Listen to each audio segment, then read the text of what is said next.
Hello, this is Alok Tripathi. घटना चक में आपका बहुत बहुत स्वागत है।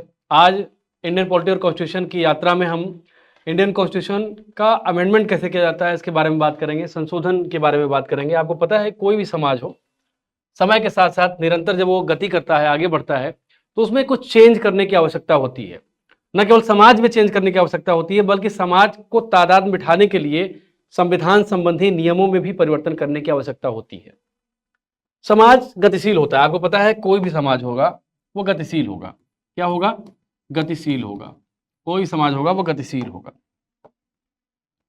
गतिशील होगा। गतिशील का मतलब क्या है?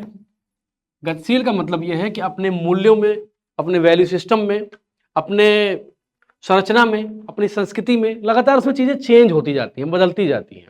और विज्ञान का नियम यह कहता है कि देयर इज नथिंग कांस्टेंट। केवल एक चीज कांस्टेंट है, वो खुद कांस्टेंट है। यानी क्या होता है? समाज में होने वाले परिवर्तन, समाज में होने वाले परिवर्तन, होने वाले परिवर्तन। आपको पता है कि एक दौर ऐसा भी था, एक दौर ऐसा भी था जब मनुष्य जंगलों में रहता था।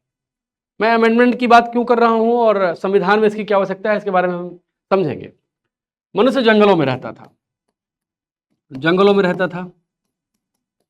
जंगलों में रहने के साथ साथ सबसे प्राचीन समय में इंसान जो था वो पेड़ों पर रहता था, पेड़ों पर रहता था। प्राचीनतम समय में इंसान पेड़ों पर रहता था और धीरे धीरे पेड़ों से उतरकर पहले हाथ पैर दोनों को एक साथ करके चलता था, जैसे बंदर चलते हैं। फिर धीरे धीरे पैर के बल इंसान ने चलना शुरू किया और ये यात्रा धीरे धीरे आगे बढ़ती गई।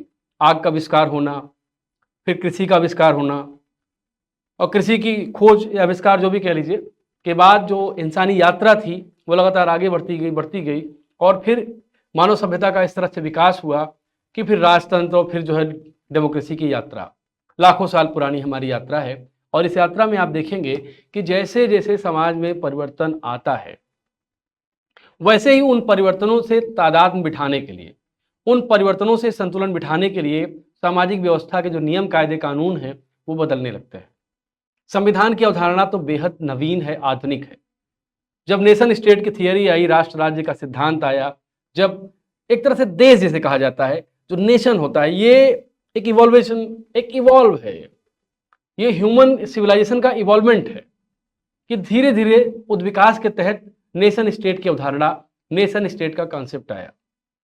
और जब नेशन स्टेट का कॉन्सेप्ट आया तो उसमें जो डेमोक्रेसी आई, और डेमोक्रेसी में राष्ट्र राज्य के साथ संविधान की अवधारणा आई। और संविधान की अवधारणा में एक बात यह थी कि संविधान ऐसा बनाया जाए जैसे देश हो। अगर वो देश डेमोक्रेसी को अडॉप्ट कर रहा है, लोकतंत्र के रास्ते आगे बढ़ने का प्रयास कर रहा है, उसकी यात्रा लोकतंत्र की है, तो संविधान लोकतंत्र को रिफ्लेक्ट करने वाला, लोकतंत्र की बातों को संजोने वाला होना चाहिए। और अगर राजतंत्र है तो संप्रभु की आज्ञा ही विधि है, जैसे कहते हैं कि जो संप्रभु जो सॉवरेन कह देगा वो लॉ हो जाता है। तो लोकतंत्र की यात्रा में एक बात देखी गई कि लोकतंत्र की यात्रा जैसे जैसे आगे बढ़ती गई, इस यात्रा में संविधान का स्वरूप उस यात्रा के अनुरूप बदलता गया। संविधान का स्वरूप कैसे? अब आप सोचिए कि जब लोकतंत्र की यात्रा आगे बढ़ी तो इसके अपने पहलू थे। इसमें सबसे ज्यादा केंद्र में क्या था? लोकतंत्र। लोक यानी जनता, पीपल, जनता केंद्र में थी, सामान्य जनता केंद्र में थी। शासन इसके लिए, इसके द्वारा होना चाहिए, ये कंसेप्ट लेके आया गया और डेमोक्रेसी की यात्रा धीरे धीरे आगे बढ़ी। लेकिन धीरे धीरे लोकतंत्र के अंदर ही जो अलग अलग सामाजिक समूह रहे, अलग अलग सामाजिक समूह को प्रतिनिधित्व देने वाले लोग रहे, उनकी अपनी अलग अलग डिमांड रही और वो डिमांड समय के हिसाब से होनी भी चाहिए। समाज में अलग अलग विभाजन रहे, तो सामाजिक परिवर्तन को टैकल करने के लिए संविधान में संशोधन की आवश्यकता पड़ती है। संविधान क्या रिफ्लेक्ट करता है? संविधान उस देश की राजनीतिक व्यवस्था को रिफ्लेक्ट करता है। किसको? राजनीतिक व्यवस्था को रिफ्लेक्ट करता है। राजनीतिक व्यवस्था को रिफ्लेक्ट करता है और नियम कायदे कानूनों का संग्रह होता है। और ये सबसे संप्रभु विधि होती है, किसी भी देश की सबसे संप्रभु विधि। संप्रभु विधि का मतलब संविधान के अलावा, संविधान के ऊपर कोई कानून उस देश में नहीं होगा, ये संप्रभु विधि होती है। लेकिन जैसे जैसे समाज आगे बढ़ता है, जैसे जैसे समाज आगे बढ़ता है, समाज की गति आगे बढ़ती है, संविधान में परिवर्तन किए जाने आवश्यक हो जाते हैं। समाज दो तरीके से, समाज की जो गति होती है, देखिए कानून और समाज का दो तरह से संबंध है। कानून और समाज का दो तरह से संबंध है, और समाज का दो तरह से संबंध है। कैसा संबंध है? एक तो ये है law through social change, law through social change, और दूसरा है सोशल चेंज थ्रू लॉ। दो तरह से समाज और कानूनों में संबंध होता है, लॉ थ्रू सोशल चेंज और सोशल चेंज थ्रू लॉ। समाज में जैसे जैसे परिवर्तन होते जाते हैं, कानूनों की प्रवृत्ति, कानूनों की प्रकृति बदलती जाती है। एक दौर ऐसा था 1947 की शुरुआत का दौर, जब भारत में महिलाओं को उतना एक्सपोजर नहीं मिलता था, और धीरे धीरे जब एक्सपोजर मिलने लगा और 21st सेंचुरी में हम पहुंचते हैं, तो 21st सेंचुरी में जेंडर पे पैरिटी की बात होने लगती है, लैंगिक समानता की बात होने लगती है। और लैंगिक समानता को रिफ्लेक्ट करने का जो सबसे बेहतर माध्यम क्या है? मैंने कहा कि लॉ थ्रू सोशल चेंज। समाज में जैसे जैसे चीजें बदलती हैं, सामाजिक परिवर्तन होते हैं, इस सामाजिक परिवर्तन को टैकल करने के लिए, to balance the social change, to balance the social harmony, constitution में वेराइटीज और कॉन्स्टिट्यूशन में डाइवर्सिफिकेशन होता है, यानी बदलाव होता है। मैंने बताया 1947 में जब महिलाओं को बहुत ज़्यादा तरजीह नहीं दी जाएगी और भारतीय संविधान ने महिलाओं को बराबर का अधिकार दिया। Indian constitution was the first constitution in the democratic setup of the world that sustains equality between the gender, यानी उसमें लैंगिक समानता को बराबर का दर्जा देने वाला भारत, हिंदुस्तान पहला देश था जिसने संविधान के थ्रू ऐसे किया। मूल अधिकार और मानवाधिकार का पाठ पढ़ाने वाले वेस्टर्न और अमेरिका भी ऐसा ना कर सके। कहने का क्या मतलब है? इसमें क्या किया गया कि संविधान के द्वारा समाज के उत्परिवर्तन का प्रयास किया गया। अंबेडकर साहब जब संविधान सभा में हसरत मोहानी के प्रश्न का जवाब देते हुए खड़े हुए, तो उन्होंने कहा कि कई बार ऐसी स्थिति आती है जब कानून और संविधान के द्वारा देश की जनता को हम जगाते हैं, गहरी नींद से झकझोर कर जगाते हैं कि वो नींद आपकी नींद नहीं, वो चेतना की क्या है? अभिव्यक्ति है। और इस चेतना की अभिव्यक्ति में क्या होता है कि धीरे धीरे ऐसे नियम, ऐसे कानून बनाए जाएं जो कानून देश की जनता को, देश की आम मजलूम आबादी को एक चेतना प्रदान करे।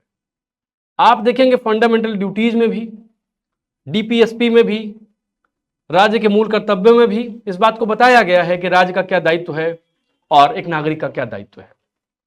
तो मैंने कहा दो तरह से जो है कानून और समाज का संबंध होता है। पहला संबंध होता है लॉ थ्रू सोशल चेंज, जैसे जैसे समाज आगे बढ़ता है वैसे वैसे कानूनों की प्रवृत्ति बदलती जाती है। और दूसरा होता है सोशल चेंज थ्रू लॉ, यानी कानून के द्वारा सामाजिक परिवर्तन करने का प्रयास किया जाना। The best example is triple तलाक law, which was sustained in the Supreme Court judgment 2017। जब सुप्रीम कोर्ट जजमेंट में 2017 में ट्रिपल तलाक की बात आई, तो इसको क्या कहेंगे? जब भारत सरकार ने इस पे कानून बनाया तो ये क्या होगा? सोशल चेंज थ्रू लॉ, कानून के द्वारा समाज में परिवर्तन किए जाने का प्रयास करना, ये होगा। और अगर हम कहें कि लॉ थ्रू सोशल चेंज, तो आज बदलते दौर में लैंगिक समानता की जो बात उठ रही है, किसकी? लैंगिक समानता की बात उठ रही है। महिलाएं बराबरी का दर्जा देने की बात कर रही हैं और करनी भी चाहिए, उनका अधिकार भी है। ये क्यों हो रहा है? ये हो रहा है सोशल चेंज। और अगर ये सोशल चेंज होगा तो पूरी दुनिया का कोई डेमोक्रेटिक सेटअप है ही नहीं जो इस समस्या को टैकल करने का प्रयास ना करे और उसके तहत कानून ना बनाए। जैसे फ्रांस में आप देखेंगे जो एबॉर्शन लॉ भी बनाए गए हैं अभी हाल ही में 2024 या 25 की शुरुआत में, उसमें इस बात की, इस समस्या को टैकल करने का प्रयास किया गया है कि women is not only the entity but the reflection of consciousness in any country. महिलाएं केवल उत्पाद नहीं हैं बल्कि किसी भी समाज, किसी भी देश की चेतना की अभिव्यक्ति है। और उसके हिसाब से कानून बना दिया गया। आयरलैंड का कानून देख लीजिए आप, और सबको छोड़िए आप हिंदुस्तान का कानून देख लीजिए, ट्रिपल तलाक को देख लीजिए। ट्रिपल तलाक के अलावा बहुत सारे कानून, विशाखा गाइडलाइन जो सुप्रीम कोर्ट ने जारी की, आपको याद होगा, विशाखा गाइडलाइन में जिसमें वर्क प्लेस पे किसी भी महिला के साथ दुर्व्यवहार नहीं किया जा सकता है। यानी महिलाओं की आवाज को आगे बढ़ाने के लिए संविधान में उस तरह की चीजें क्या होती हैं, बदली जाती हैं। तो मैंने कहा दो तरह से परिवर्तन हो सकते हैं, ये एक बैकग्राउंड था। कई लोगों के दिमाग में आता है कि संविधान संशोधन करने की आवश्यकता क्यों पड़ती है, उसका जवाब यह है, दो तरीके से इसकी आवश्यकता पड़ सकती है। पहला स्टेप यह है, और भारतीय संविधान में लगातार परिवर्तन हुए। आपको पता है, आपको अच्छी तरह पता है कि जब 1947 में हम आजाद हुए, 1947 में भारत ने आजादी हासिल की, तो हम कैसे देश थे? हमारे पास खाद्यान्न संकट था, हमारे पास विभाजन की त्रासदी थी, हम जातिवाद और धार्मिक दंगे में उलझे हुए कौम थे। मैं इसको बहुत हार्श रियलिटी मानता हूं, ये किसी देश की हार्श रियलिटी है।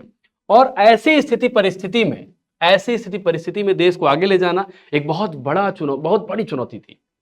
और आपको पता है, मैंने पिछले वीडियो में बताया कि 565 प्रिंसली स्टेट्स मुंह बाए खड़े थे कि भैया हम पाकिस्तान में भी मिल सकते हैं, भारत में रह सकते हैं, आजाद भी हो सकते हैं। जम्मू कश्मीर हैदराबाद रियासत was the apex example, was the best example, was the best reflection।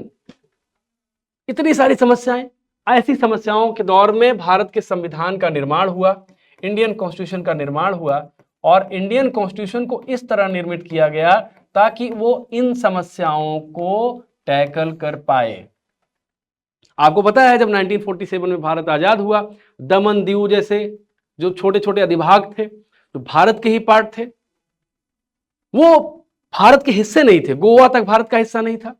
अगर गोवा को मिलाना है इंडिया में, अगर मर्ज करना है गोवा को, अगर दमन दीव को इंडिया में मर्ज करना है, then the amendment in the constitution will be needed. तब भारत के संविधान में संशोधन करना ही पड़ेगा। मैं कह रहा हूं करना ही पड़े, हैव टू डू, इस पे फोकस रहना है। तो कोई भी संविधान में संशोधन समय देश काल सापेक्ष होता है, समाज और देश की आवश्यकता के हिसाब से ही किया जाता है। आप याद करिए, पहला संविधान संशोधन अधिनियम जो 1951 में लाया गया नेहरू जी की सरकार द्वारा, उसमें क्या किया गया? देखिए, जब 1947 में भारत आजाद हुआ, एक समस्या यह भी थी कि कुछ लोगों के पास बहुत ज्यादा जमीनें थी, हजारों बीघा, 500 बीघा, 800 बीघा, और कुछ लोगों के पास जमीन ही नहीं थी, कुछ लोगों के पास खाने पीने के साधन ही नहीं थे। अब इस साधन में आप इसको संविधान से जोड़िए। भारत के संविधान की प्रेमबल जब सामाजिक न्याय की बात करती है, 3 प्रकार के सामाजिक न्याय होते हैं, राजनीतिक, सामाजिक, आर्थिक। तो सामाजिक न्याय में यह भी आता है कि the wealth can not be centralised in some people, in some citizens, यानी धन का केंद्रीकरण किसी कुछ व्यक्तियों में नहीं होना चाहिए। हालांकि स्थिति उसी की ओर आगे बढ़ रही है आज पूरी दुनिया में, लेकिन भारत के संविधान के आदर्शों की बात कर रहा हूं। जो हमारे हुक्मरानों ने जब अपने आईन का निर्माण किया, तो उनके सपनों का भारत ऐसा नहीं था। उनके सपनों का भारत क्या था? किसी भी व्यक्ति के पास ना तो बहुत ज्यादा पावर होनी चाहिए, ना बहुत ज्यादा वेल्थ होनी चाहिए। उसी दिशा में फर्स्ट कॉन्स्टिट्यूशनल अमेंडमेंट किया गया, और नेहरू सरकार ने क्या किया? उनका उद्देश्य था कि जमींदारी जो प्रथा है, जमींदारी प्रथा क्या है, इसका धीरे धीरे उन्मूलन हो। जमींदारी उन्मूलन इनका पहला एजेंडा था, और यह एजेंडा इसलिए जरूरी था ताकि भारत में सामाजिक न्याय की अवधारणा को स्पष्ट तरीके से लागू किया जा सके। तो फर्स्ट कॉन्स्टिट्यूशनल अमेंडमेंट में दिक्कत क्या थी? क्योंकि right to property was the fundamental right, right to property was the fundamental right. तब आपको याद होगा कि संपत्ति का अधिकार 7वां मौलिक अधिकार था। बाद में इसको जो है हटा के आर्टिकल 300A में कर दिया गया, जिसको एक संवैधानिक अधिकार के तहत ट्रीट किया जा रहा है। तो पहले संविधान संशोधन अधिनियम में इस सवाल का जवाब ढूंढने की कोशिश हुई। क्या जवाब ढूंढने की कोशिश हुई? समाज और देश सवाल करता है, संविधान में उसके जवाब को ढूंढने की कोशिश होती है, और जवाब ना मिले तो संविधान में परिवर्तन करने पड़ते हैं ताकि देश और समाज में उस गति से हम आगे बढ़ा सकें। जैसे आप 103rd अमेंडमेंट देख लीजिए, जिसमें 10% आरक्षण की बात की गई, चाहे आप GST वाला अमेंडमेंट देख लीजिए, चाहे आप 104th अमेंडमेंट देख लीजिए, जिसमें एंग्लो इंडियन को हटा दिया गया कि भैया कोई जरूरत नहीं है किसी एंग्लो इंडियन की, we are Indians and we are capable to do our system. तो देख रहे हैं ना आप, समाज में परिवर्तन जिस तरह होगा वैसे ही भारतीय संविधान या किसी भी संविधान में परिवर्तन करना पड़ेगा। आप अमेरिका को देख लीजिए, आप 7 या 10 पेजों का संविधान उनका, और बहुत कठिन संविधान माना जाता है, लेकिन वहां भी अमेंडमेंट होते हैं। 27 या 29 अमेंडमेंट है पूरे उनके 200 साल के इतिहास में, लेकिन अमेंडमेंट तो हो ही रहे ना। तो चीजें इस तरह बदलती हैं, संविधान संशोधन इसलिए जरूरी है। अब हम जल्दी से देखेंगे कि कौन कौन से संविधान संशोधन अधिनियम जो आपकी परीक्षा के लिए महत्वपूर्ण है, आपकी परीक्षा के लिए उपयोगी है, तो उनके अंदर चलते हैं और देखते हैं। देखिए, प्रमुख संशोधन है, मैंने आपको कहा कि कोई भी संविधान बनाया जाता है भाई, तो उसमें परिवर्तन होने की संभावना होती है, चाहे जितना ही सोच समझ कर बना दिया जाए। यही लाइन कह रही है कि भारत के या किसी भी देश का संविधान कितना भी सोच समझ कर बनाया जाए, उसमें समय के हिसाब से संशोधन करना ही पड़ता है, और इसी चीज को टैकल करने का प्रयास भारत के संविधान में भी किया गया है। अब भारतीय संविधान नम्यता और अनम्यता का मिश्रण, इसका क्या मतलब? नम्यता का मतलब भारत का संविधान लचीला है। लचीला का मतलब देश काल सापेक्ष इसमें परिवर्तन करना आसान है, क्योंकि आवश्यकता है इसलिए आसान है। और लेकिन एक अनम्यता भी है, अगर भारत के संविधान के फंडामेंटल स्ट्रक्चर को आप छेड़ेंगे तब वो मुश्किल भी होगी। तब वो एक गाना नहीं, तुम किसी और को देखो तो मुश्किल होगी, वही स्थिति जब किसी भी चीज को आप अफेक्ट करेंगे। जैसे भारत की जो मूल संरचना है, मूल संरचना में जैसे भाई आपने क्या किया कि भारत में परिसंघात्मक व्यवस्था है, परिसंघात्मक व्यवस्था है, को फेडरल सिस्टम है। अगर आपने को फेडरल सिस्टम को छूने की कोशिश की तब आपको राज्यों की सहमति लेनी पड़ेगी, और ऐसे में ये जो अमेंडमेंट होंगे वो कठिन होंगे, हार्ड होंगे, इसलिए कहा गया। अब भारतीय संविधान के भाग 20 के अंतर्गत अनुच्छेद 368 में संविधान संशोधन की पूरी प्रक्रिया, पूरी प्रोसेस को दिया गया है। आगे बढ़ते हैं। इसमें मैंने कहा 2 प्रक्रियाएं होती हैं। कौन? 2 प्रक्रियाओं की चर्चा इसमें मिलती है कि भारतीय संविधान को अमेंड करने के लिए 2 प्रोसेस होते हैं। क्या क्या होते हैं? एक होता है विशेष बहुमत द्वारा। विशेष बहुमत में क्या होता है कि संसद में लोकसभा और राज्यसभा का पहली बात तो यह है कि पूरी जो सदस्य संख्या है उसका बहुमत, अगर 545 है तो उसका बाई 2, अगर 250 है राज्यसभा में उसका बाई 2 से थोड़ा ज्यादा या एक ज्यादा, और उपस्थित जो सदस्य होंगे और मत देने वाले जो सदस्य होंगे उनका 2/3 बहुमत होना चाहिए। पहली चीज ये हो गई। दूसरा, विशेष बहुमत और राज्य विधानमंडलों की स्वीकृति। अगर कोई ऐसा मुद्दा आए जिसमें को फेडरल सिस्टम, भारत की परिसंघात्मक व्यवस्था प्रभावित हो जाएगी, तब क्या किया जाएगा? तब राज्यों की सहमति भी लेनी पड़ेगी, आधे राज्यों की सहमति आवश्यक होगी। इसमें क्या क्या विषय हो सकते हैं? जैसे राष्ट्रपति का निर्वाचन। राष्ट्रपति का निर्वाचन से संदर्भ में अगर कोई चेंज आप करना चाहते हैं तब आपको आधे राज्यों की सहमति भी लेनी पड़ेगी। इसके अलावा संघ की कार्यपालिका शक्ति का विस्तार। संघ की कार्यपालिका शक्ति का विस्तार क्या है? इसका मतलब है कैबिनेट और राष्ट्रपति की पावर में विस्तार। और कौन सी कैबिनेट? Union cabinet. अगर इनके पावर में विस्तार होगा, इसका मतलब है कि राज्यों को स्पष्ट रूप से उसकी कार्यपालिका शक्ति कम होगी, इसलिए राज्यों की सहमति जरूरी है। संघीय न्यायपालिका यानी सुप्रीम कोर्ट और उच्च न्यायालय आज से संबंधित विषयों में इसके संशोधन किया जाता है और राज्यों की सहमति जरूरी है। इन प्रक्रियाओं के अतिरिक्त एक सामान्य प्रक्रिया भी होती है जिसमें ये 368 के तहत नहीं किया जाता बल्कि किसी विधेयक के तहत कर लिया जाता है। नॉर्मल विधेयक के तहत पारित कर दिया जाता है। इसमें क्या चीजें आती हैं? इसमें आती है संविधान का संशोधन। इसको नहीं माना जाता। पहली चीज तो नए नए राज्यों का निर्माण, नए राज्यों का निर्माण किया जाएगा तो उसको इस तरह नहीं किया जाएगा कि विशेष बहुमत के तहत किया जाए। राज्य, क्षेत्र, सीमा और नाम में परिवर्तन। संविधान में संशोधन के विधेयक संसद के किसी भी सदन में प्रस्तुत किया जा सकते हैं। ऐसा नहीं है कि राज्यसभा में नहीं किए जा सकते, ऐसा भी नहीं है कि राज्यसभा में कोई बिल जाए और राज्यसभा अगर उसको सहमति ना दे तो लोकसभा के थ्रू पारित मान लिया जाए, ऐसा नहीं होगा। दोनों सदनों द्वारा विशेष रूप से, ऐसा नहीं कोई मनी बिल है, कोई धन विधेयक है तो राज्यसभा दे ना दे उसको मान लिया जाएगा कि लोकसभा की सहमति है, तो ऐसा भी नहीं होगा। दोनों सदनों के विशेष बहुमत के द्वारा ही ये पारित किया जाएगा। अब जो प्रमुख संशोधन है उसकी चर्चा करते हैं। जैसे प्रथम संशोधन 1951 है। इसमें क्या है? 9वीं अनुसूची को जोड़ दिया गया है। 9वीं अनुसूची में वो विषय आते हैं जिसको सुप्रीम कोर्ट रिव्यू नहीं कर सकता है। और फिर है 7वां संविधान संशोधन अधिनियम, जिसमें राज्यों का पुनर्गठन किया गया भाषा के आधार पर। किसके आधार पर? भाषा के आधार पर राज्यों का पुनर्गठन किया गया। यह प्रश्न आ सकता है कि किस संविधान संशोधन के थ्रू राज्यों का पुनर्गठन किया गया, तो आप कह देंगे 7वें। और यह भी पूछ सकता है कि राज्यों का पुनर्गठन, हाँ ये भी पूछ सकता है कि 7वें संविधान संशोधन के तहत क्या विषय रखे गए, तो आप ये भी कह सकते हैं। पहले राज्यों की 4 श्रेणियां थी, का, खा, गा, घा, इनको समाप्त कर दिया गया और 14 राज्य और 6 केंद्र शासित प्रदेशों में बांट दिया गया। अभी भारत में 28 राज्य और 8 केंद्र शासित प्रदेश हैं। ये भी एक डेटा है। अब 10वां देख लेते हैं। 10वें संविधान संशोधन के तहत दादर और नागर हवेली को भारत में मिलाया गया। 11वें के तहत क्या किया गया, राष्ट्रपति या उपराष्ट्रपति के निर्वाचन को निर्वाचक मंडल में रिक्तता के आधार पर चुनौती नहीं दी जा सकती है। अब 12वां है, गोवा, दमन और दीव भारतीय संघ में शामिल कर दिए गए। 13वां क्या है, इसके तहत नागालैंड के बारे में विशेष प्रावधान किए गए। नागालैंड के बारे में विशेष प्रावधान किए गए 13वें में है।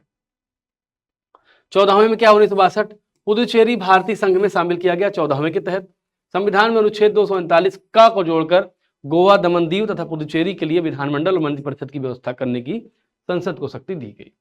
21वां क्या है, 1967 सिंधी भाषा को 8वीं अनुसूची में शामिल कर दिया गया।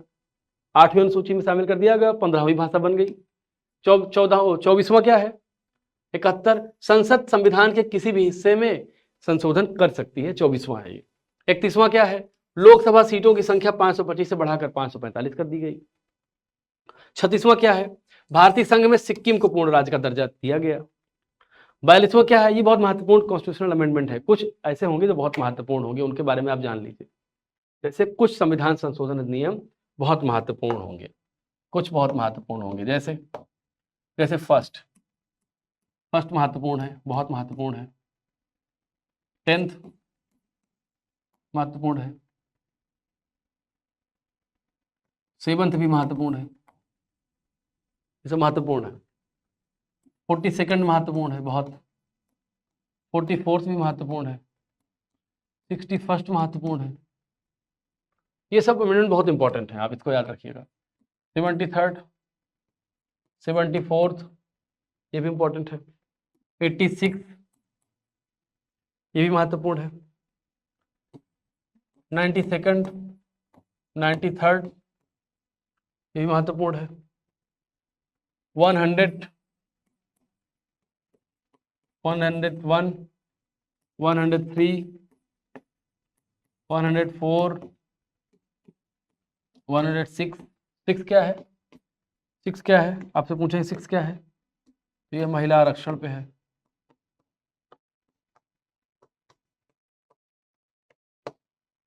103 क्या है, 103 क्या है, 10% आरक्षण पर है। 101 क्या है, आप बताइए। 100 क्या है। ये सारे आर्टिकल बहुत महत्वपूर्ण है। ये कॉन्स्टिट्यूशनल अमेंडमेंट ऐसे हैं जो बहुत महत्वपूर्ण है, इसको आप थोड़ा ध्यान रखिएगा। तो 42वां क्या है, 42वां क्या है, इसके तहत 3 शब्द जोड़े गए हैं, समाजवादी, पंथनिरपेक्ष और अखंडता। कई बार क्रोनोलॉजी में पूछ लिया जाता है कि पहले क्या है बाद में क्या है। भाग 4 में नागरिकों के मूल कर्तव्यों को जोड़ा गया, इसी के तहत। राष्ट्रपति को मंत्रिमंडल की सलाह मानने के लिए बाध्य किया गया, इसी के तहत क्या हुआ, राज्य के नीति निर्देशक तत्वों में 4 नए विषयों अनुच्छेद 39, अनुच्छेद 39A, अनुच्छेद 43A, अनुच्छेद 48A को जोड़ा गया। ये समझ लीजिए। अब 44th के तहत ही राष्ट्रपति के द्वारा विधेयक को पुनर्विचार के लिए वापस भेजने की शक्ति प्रदान की गई है। आपात के संदर्भ में 44th के तहत आंतरिक अशांति शब्द से को सशस्त्र विद्रोह से वो कर दिया गया, रिप्लेस कर दिया गया। आपको पता है 1975 में क्या हुआ था कि 1975 में इमरजेंसी आई थी। 1975 में इमरजेंसी इम्पोज की गई थी, किसके द्वारा, इंदिरा गांधी के द्वारा 1975 में इमरजेंसी की घोषणा की गई थी। और इमरजेंसी की खासियत क्या थी, इमरजेंसी की खासियत ये थी, इसमें एक खासियत ये थी कि इसमें संविधान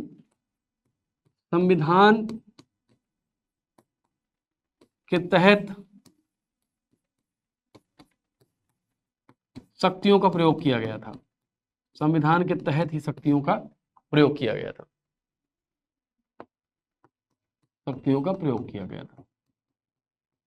हुआ क्या था, 1975 में इलाहाबाद हाईकोर्ट का एक फैसला आता है। 1975 में इलाहाबाद हाईकोर्ट का एक फैसला आता है, राजनारायण केस था। उस फैसले में इलाहाबाद हाईकोर्ट क्या कहता है कि इंदिरा गांधी के निर्वाचन को रद्द कर देता है और कहता है कि इंदिरा गांधी जो चुनाव जीती हैं वो चुनाव उन्होंने अवैध तरीके से जीता है, और अगर इंदिरा गांधी का निर्वाचन रद्द हो जाएगा इसका मतलब है कि इंदिरा गांधी प्रधानमंत्री उस समय नहीं रह सकती थी। और इस निर्णय के बाद इंदिरा गांधी ने देश पर इमरजेंसी थोप दी। महत्वपूर्ण बात यह थी कि ये जो इमरजेंसी थी, ये आपातकाल था, ये भारतीय संविधान के नियमों का इस्तेमाल करके ही किया गया था। देखिए भाई, एक चीज जान लीजिए कि अगर आपके इरादे सही नहीं है तो आप सही चीजों को भी गलत तरीके से इस्तेमाल कर सकते हैं। बिटवीन द लाइन्स एक शब्द होता है। बिटवीन द लाइन्स में क्या होता है कि लिखा कुछ है और आपने किसी दूसरे उद्देश्य से उसका इस्तेमाल करने का प्रयास किया, किसी दूसरे उद्देश्य से, गलत उद्देश्य से, गलत इंटेंशन से, रॉन्ग इंटेंशन के साथ आपने संविधान की व्याख्या करने का प्रयास किया। अंबेडकर साहब ने कहा था कि संविधान का पालन अगर सही तरीके से ना हो तो संविधान बेकार है। और 1975 की जब इमरजेंसी आई तो इंदिरा गांधी सरकार ने क्या किया? यही किया। इंदिरा गांधी सरकार ने संविधान को ही बहुत चालाकी से तोड़ा मरोड़ा, और चालाकी से करने का मतलब क्या था कि संविधान के तहत शक्तियों का प्रयोग किया गया और आपको दूर से ऐसा लग रहा था कि सब कुछ अच्छा है, दूर से ऐसा लग रहा था कि जैसे सब कुछ संविधान सम्मत है। भाई इमरजेंसी की घोषणा उन्होंने लगाई तो वो भी संविधान में लिखा ही है, संविधान सम्मत है, सब कुछ संविधान सम्मत है, ऐसा लग रहा था दूर से। लेकिन अगर आप क्रिटिकली एनालाइज करें इसको, अगर आप क्रिटिकली एनालाइज करेंगे तो अब आपको ये समझ में आएगा कि ये सब ऐसा नहीं था जैसे दिख रहा था, ऐसा नहीं था कि ऐसा दिख रहा था। ये केवल ये था कि भारतीय संविधान के नियमों का इस्तेमाल करके किया गया था। तो जब 1977 में चुनाव हुए, 1977 में जो चुनाव हुए तो इंदिरा गांधी बुरी तरह हार गई। और फिर किसकी सरकार आती है? फिर आती है जनता पार्टी की सरकार, और जनता पार्टी की सरकार से मोरारजी देसाई भारत के प्रधानमंत्री बनते हैं। अब जनता पार्टी सरकार की एक बात ये थी, इनके दिमाग में एक बात ये थी कि भाई इमरजेंसी का जिस तरह इस्तेमाल किया है आगे भी इमरजेंसी का इस्तेमाल हो सकता है, इसीलिए उन्होंने ऐसे कुछ नियम कायदे बनाने का प्रयास किया, संविधान को इस तरह से व्याख्यायित करने का प्रयास किया, कुछ अमेंडमेंट ऐसे करने का प्रयास किए जिसमें यह दिखाया गया जिससे राष्ट्र का जो हुक्मरान है, राष्ट्र के, राज्य के, उन पर नियंत्रण रहे और संविधान को वो बहुत तोड़ मरोड़ ना पाए। इसके लिए फिर 44th अमेंडमेंट किया गया। 42nd और 44th एक दूसरे के काउंटर अमेंडमेंट्स हैं। इसलिए क्या किया गया कि जनता पार्टी की सरकार ने क्या किया कि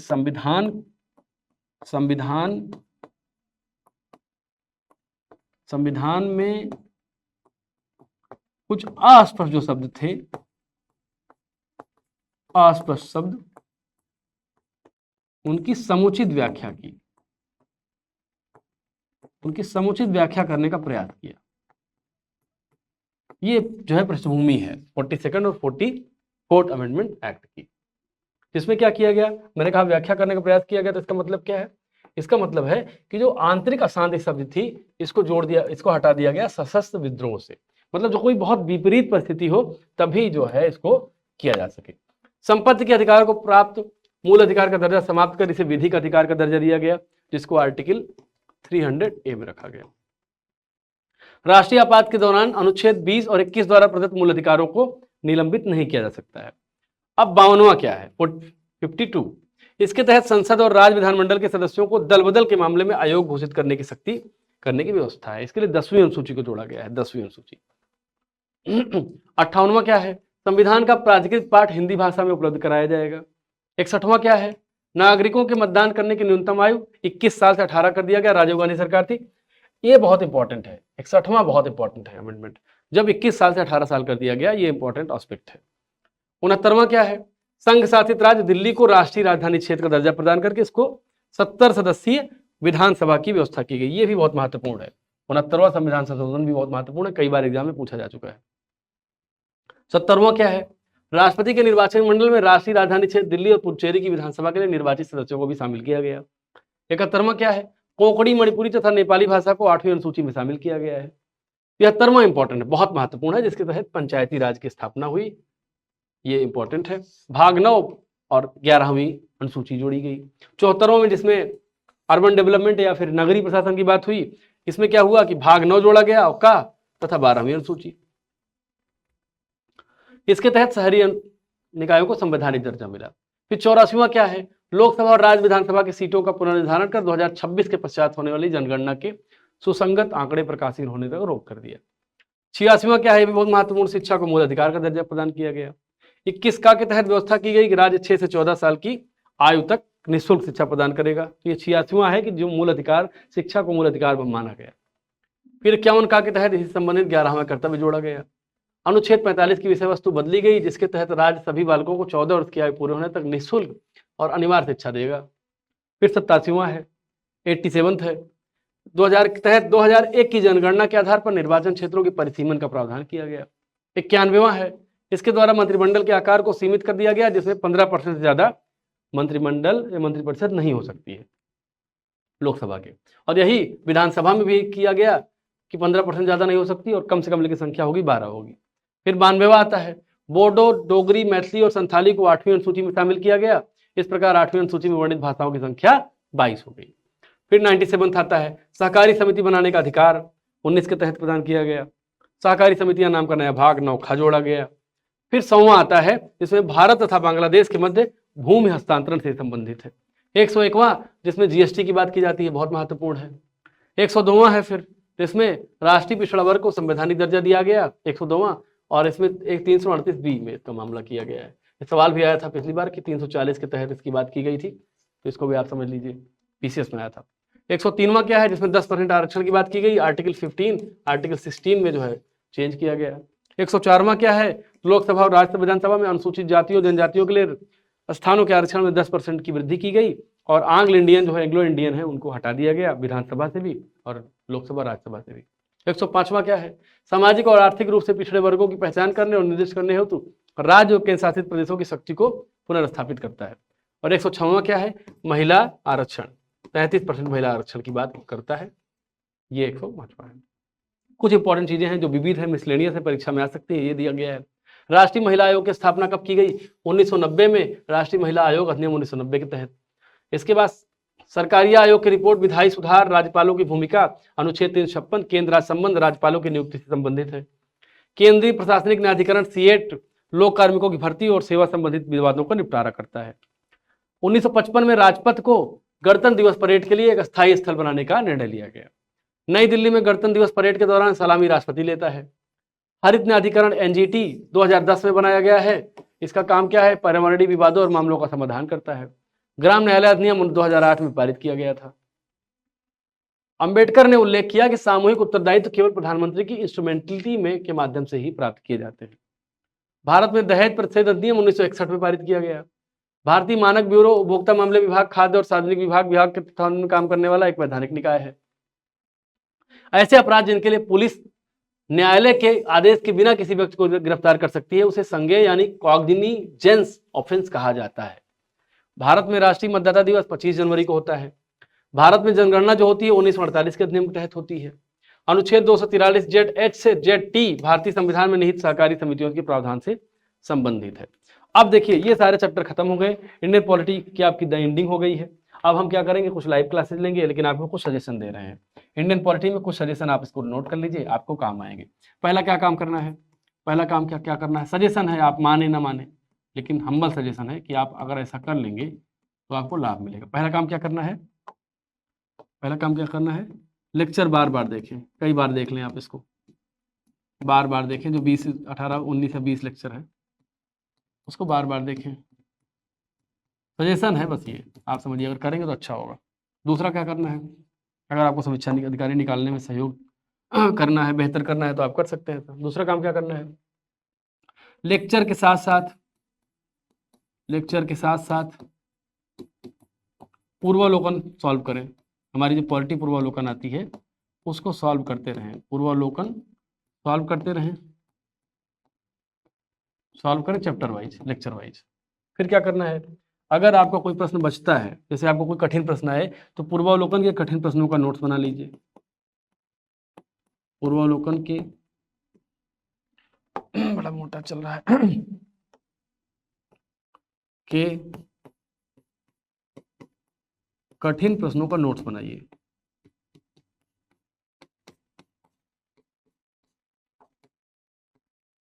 नोट्स बना लीजिए, कठिन प्रश्नों का नोट्स बना लीजिए, ये काम कर लीजिए। चौथा सजेशन ये है, कभी भी प्रश्न सॉल्व करें जब हमारी 5 टेस्ट सीरीज आएगी जिसमें आपका ज्ञान को जज किया जाएगा, प्रश्न बार बार पढ़ें, बार बार पढ़िए, तब उत्तर दीजिए, जल्दबाजी में नहीं, जल्दबाजी में उत्तर मत दीजिए। और जो सबसे महत्वपूर्ण है कि अभ्यास लगातार जारी रखें। अभ्यास लगातार का जारी रखें। आप ROE की परीक्षा कर लेंगे तो ऐसे का एक बैच हम लोग जरूर चलाएंगे आपके लिए, जो समीक्षा अधिकारी के लिए बहुत लाभप्रद होगा। तो हमारी ये आपसे रिक्वेस्ट है कि इस चीज़ को आप ध्यान में रखें, और जो जो नव्यधारा बैच है, जितने भी इसमें एडमिशन हो, नव्यधारा बैच है, इसमें आप कम से कम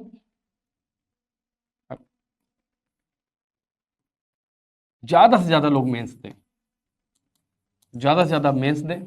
और मेंस के बाद जो एसे का बैच होगा, हम एसे का बैच चलाने का भी हमारा प्रयास रहेगा पूरा।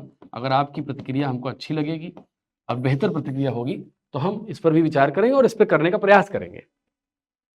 तो इस तरह से चीज़ों को आगे बढ़ाना है, बेहतर करना है, मेहनत करनी है, लग जाना है, ROE पर फतह हासिल करनी है। तो आपको बहुत शुभकामनाएं, आप एग्जाम में बहुत बेहतर करें, अच्छा करें। विदा लेते हैं, नमस्कार।